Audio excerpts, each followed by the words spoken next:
Friends, ఈరోజు మీకు ఆనపకాయ ఇప్పుడు చాలా 40 రూపాయలు ఆనపకాయ, ఒకసారి 60 రూపాయలు అమ్ముతుంది. అప్పుడు ఏం చేస్తాం? ఒకవేళ ముదిరిపోయింది వచ్చిందనుకోండి, ఈ లోపల మెత్తడిదంతా ఇలా తీసేయండి. మరీ ముదురు గింజలు అయితే పడేయాలి, లేకపోతే కొంచెం లేతగా ఉంటే గింజలు ఇలా ఉండి ఇలా ఇలా గోరు గుచ్చితే పడితే వేస్ట్ చేసుకోవచ్చు. ఇందులో ఒక క్యారెట్ వేసాను, కొంచెం చింతపండు, కొంచెం వేరుశనగపప్పులు, ఆవాలు, జీలకర్ర, శనగపప్పు, మినపప్పు, ఇది ఎండిన మునగాకు పొడి, మునగాకు, పసుపు, ఉప్పు, కొంచెంగా నూనె వేసాను. అందుకని అన్నిటికీ నేను చేసేవాటి అన్నిటికీ కొంచెం నీళ్ళు పెడతాను. ఇప్పుడు ఇందులో కొంచెం ముందు వేరుశనగపప్పు వేస్తున్నా. వేస్తే ఏంటంటే పచ్చడి వేస్తే పచ్చడి రుచిగా ఉంటుంది.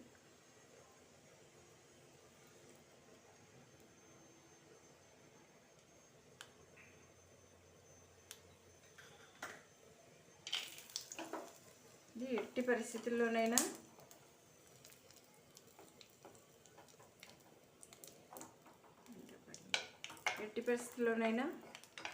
చెక్క గరిటె వాడితే మంచిది దీనికి.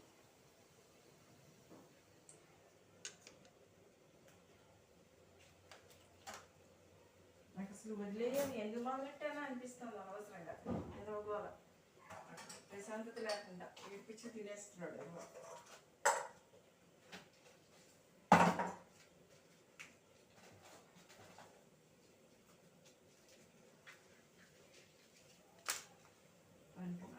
సిగ్గు ఉండాలి, అన్నకి సిగ్గు లేదు అసలు మనిషికి.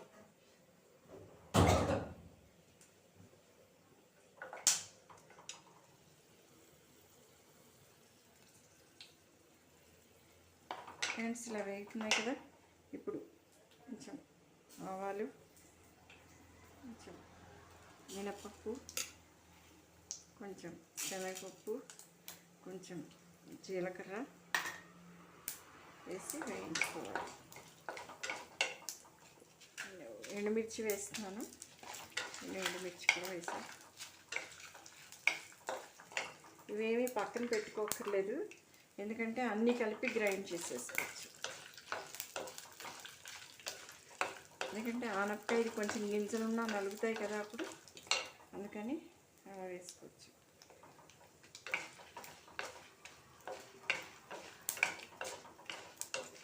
ఒక్క చిన్న మనసులో మాట చెప్తున్నాను ఫ్రెండ్స్, మీకు ఎవరినైనా పొరపాటున నమ్మితే వాళ్ళు మోసం చేస్తే మాత్రం అలాంటివి తేరుకోవడం చాలా కష్టం. అందుకని చెప్పి తొందరపడి అందరినీ నమ్మకూడదు మాట్లాడడానికి.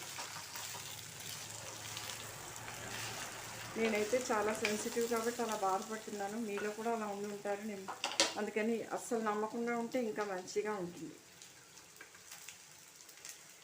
కరివేపాకు కొంచెం వేసాను. తర్వాత సాల్ట్ వేస్తాను, కొంచెం పసుపు, సాల్ట్,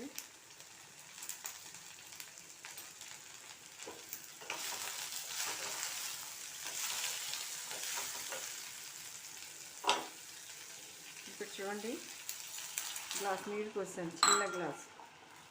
అది ఇప్పుడు ఉడికిపోతుంది.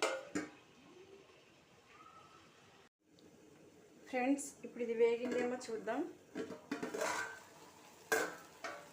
చూడండి, ఇప్పుడు ఇందులో ఈ మునగాకు, చింతపండు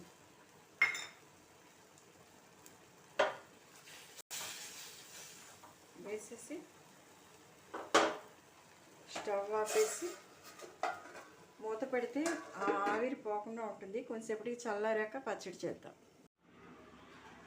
ఫ్రెండ్స్, ఇప్పుడు దీన్ని గ్రైండ్ చేశాక చూడండి పచ్చడి. ఇది అసలు మీకు చెప్తే కానీ ఎవరికీ తెలియదు. ఇది దోశలకి అది బాగుంటుంది చాలా. కొంచెం ఆకుకూర ఇలా అన్నీ కలుపుకుని చేసుకుంటే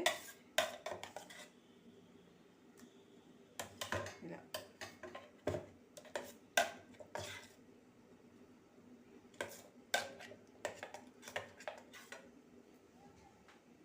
చూడండి పచ్చడి.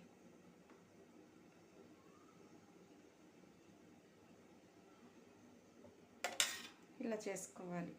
Thank you.